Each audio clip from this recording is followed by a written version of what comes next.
ਜਿਹੜਾ ਸਿਰੇ ਚੜਾਇਆ ਜਾ ਸਕੇ। ਬਹੁਤ ਬਹੁਤ ਧੰਨਵਾਦ ਸਰ। Thank you. धन्यवाद Shri Rajmohan उन्नीतन। Sir,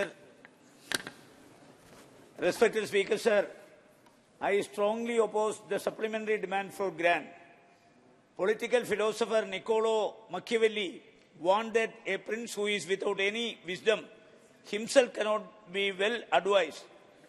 Our Prime Minister is an unwise prince who can never be well advised. One of the major functions of Parliament is to advise the executive branch, but as the prince is unwise, the advice goes fruitless. We have heard "Achhe din aane wala hai" since the 2014 election season, and with the railway fare, freight rate, petrol and diesel, sugar and LPG rates hike, is the government doing what it had promised? Interestingly, the All India Anti-Corruption and Citizen Welfare Core Committee had filed a bill in the Bombay High Court alleging a criminal breach of trust by the Modi government over the increase in railway tickets and other commodities prices. Although the plea was rejected by the court, the Modi government is being blamed for fulfilling its promises and breaking people's trust. Sir, the dream of the third largest economy in the world with 5 trillion GDP by 2030 is a great one. But let us examine and compare the GDP of countries with first and second GDP. USA hold the first largest GDP of $25 million now. The US population is only 34 crores. See how big is the per capita income and hence the standard of living in the US. The second highest GDP is that of China with $18 trillion. Of course, the second largest population in the world, 142.57 crores, makes per capita income and standard of living very low compared with the US. What is the percent GDP level of India? It is only 3.7 trillion, whereas India holds the largest population in the world, 142.86 crores. What would be the per capita income compared with the US and China? Sir, foreign direct investment in retail trade has almost spoiled the micro, small and medium enterprises. 5 trillion GDP if shared among the corporates. What is the inclusive growth strategy? Sir, the National Health Policy 2017 mandates that the health expenditure should be raised to 8% of the GSDP of the states by 2022 and 2.5% of the GDP by the center by 2022. But in the 2023-24 budget, the center has allocated only 1.97% of the total expenditure, which is less than 1% of the GDP.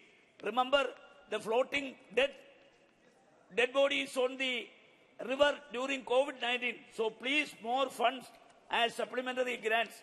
When countries like China spend 5 to 6% of the GDP on education, India allocate just 2.50% of the total expenditure on education, not of GDP.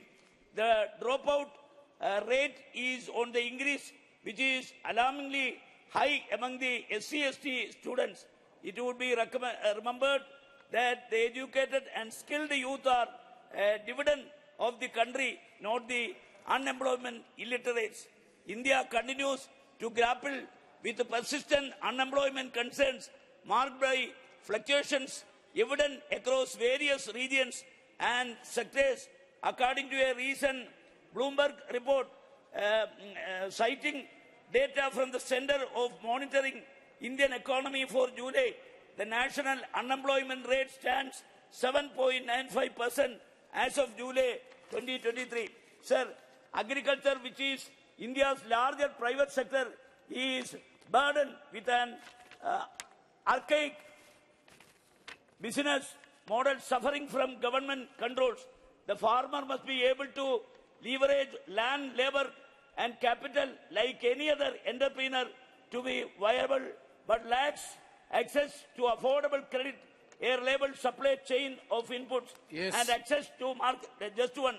In 2020, over 10,677 farmers that is 29 in a day or over every hour committed suicide, and estimate price culminate figure for 1 decade at over 4 lakhs. Sir, agriculture input prices have to be raised in the maximum. Now farmers are given fees of 6,000, which they will utilize not on agriculture but on other essentials.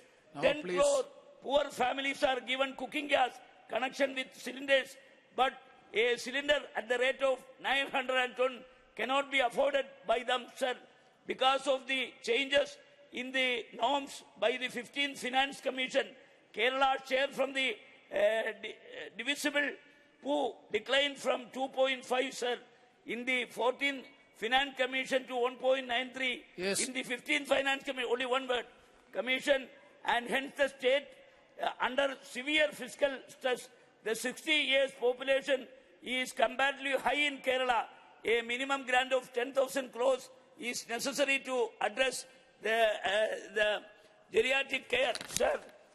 Thank you.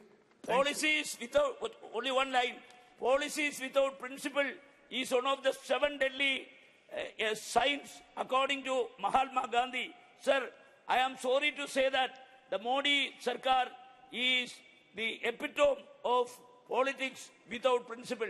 Thank you very much, sir. Thank you, Shri Badruddin Ajmal ji.